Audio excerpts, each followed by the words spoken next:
So, ano ma'am, so far ma'am, sa mga unit na naging mga anong unit yung nagustuhan niyo? Ito po ba? Ito malaki. Sa advantage po daw, sa mas malaki po.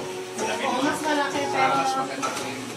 mas maganda rin yung presyo. Kasi hindi kasi sa akin eh. Kung sa akin, may family ako. Pero may mga bachelors kasi ito. So, most probably, ang kukunin nila eh, hindi yung pinakamalaki. So, mga nasa anti-gamer or margaret, yung mga unit na yun. Kung sa 80s, at ilang bedrooms ba yun? 3 bedrooms yung lahat. Oo, pakalin pa. Yung Sophie. Oo, kasi tatlo sila na puro lalaki. Tigil-isa ko sila. Tig-isa sila kwarto. So mas maganda sa kanila. Yun mga Sophie. Tigil-isa sila. Isang Sophie lang. Isang Sophie. Oo, hindi naman nila titirahan, diba? Bakasyon lang yung nila. Hindi, I suggest. I suggest mo you get it's either Eh, Sophie or Margaret. Inaano lang nila kasi kung pupunta sila ng Tagaytay. Ito na yun.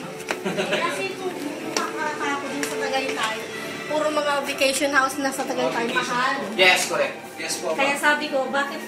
Kaya sabi ko, tignan ko na lang dito kung ano. Oo, content travel lang din naman. Ma'am, kung ako, gusto niyo mas malapit-lapit talaga sa Tagaytay, it's either Gabriel na lang. Saan yung Gabriel? Yung pangalawa. Hindi. Pangalawa. Oo, yung pangatlo po. Yung location niya, inaano ko. Oo, yun ma'am yun. Mas malapit yun. Kasi yung Lagoon type, ma'am, maganda rin. Bago. Yung paglabas mo papuntang Tagaytay. Yun ang mas malapit. Mas malapit. Yes, ma'am, mas malapit yun. Kasi ma'am, si Margaret, bumanda. Dito lang yun. Yan ang after the bridge lang ng pagpasok natin. Oo, yun. Meron ka ng exit doon papuntang Tagaytay. Ako. O, sige nga. Ako or and Gabriel, ma'am yun. Pero ma'am yun, very limited lang. Check niyo ma'am ito. Tsaka malalaki ma'am yung kwarto nun. Yes. Opo. 4 bedrooms yung po.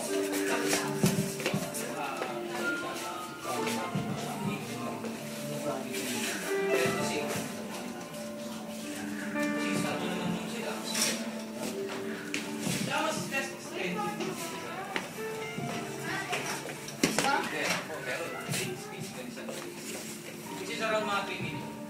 Si Gabriel sa si 3 million nung nalit sa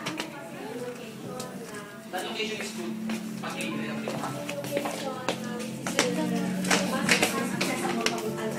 Gabriel po. No. Kasi nasa dulo ko sila. Si Margaret ma'am na sila lang po. Pero pag going to Manila, ano? Design natin naman. Pwede ka rin naman nasa buko. Or dito na lang po sa mismo exit natin. Dire-diretso po kayo dyan. Cavitex. Sa Cavitex naman po